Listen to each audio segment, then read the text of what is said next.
Hi, welcome to HR stock winners.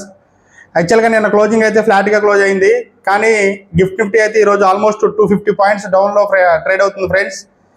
అయితే US and Iran మధ్య అయితే వాతావరణం అయితే యుద్ధ వాతావరణం ఇంకా తీవ్ర ఉద్రిక్తత అయితే చేరిందని చెప్పుకోవచ్చు.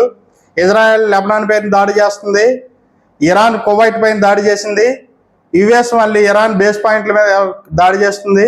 ఓవరాల్గా చూసుకుంటే మార్కెట్ అయితే మళ్ళీ మొదలకు వచ్చినట్టుంది. ఈ పీ స్టాక్స్ ఏమో కానీ మళ్ళీ అయితే కొంచెం వార్ అనేది బాగా ఉధృతంగా తయారైంది. ఇక మెయిన్గా మనం చూసుకున్నట్లయితే ఓవరాల్గా అయితే మన నిఫ్టీ అయితే మాత్రం పాజిటివ్ నోట్లోని చూడాలి. 23,200 అనేది మేజర్ సపోర్ట్ పాయింట్ ఫ్రెండ్స్. ఖచ్చితంగా మార్కెట్ పైకి అయితే వెళ్తుంది. నిర్మలా సీతారామన్ అయితే ఎఫ్ఐఎస్కి ట్యాక్స్ అనేది కొంచెం తగ్గిస్తారని చెప్పి ఆల్రెడీ డిస్కషన్ అయితే జరుగుతుంది.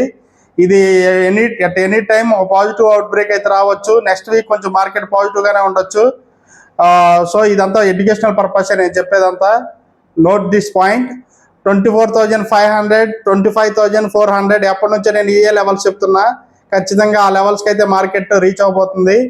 సో ఇక చూసుకుంటే చాలామంది ట్రేడర్లు మార్కెట్లో అసలు అవుట్ ఆఫ్ ద 5,152 ఎన్ఎస్సిలో లిస్ట్ అయిన కంపెనీస్ ఉన్నాయి. ఈ 5,152 కంపెనీస్లో ఏ కంపెనీని అయితే ఫిల్టర్ చేసుకోవాలో, ఖచ్చితంగా ఏదైతే మంచి కంపెనీయో దాన్ని ఎలా అనలైజ్ చేయాలనేది చాలామందికి తెలియదు ఫ్రెండ్స్. ఖచ్చితంగా నేను దాని గురించి ఒక వీడియో అయితే చేద్దామని చెప్పి ఇప్పుడు స్టార్ట్ చేశాను.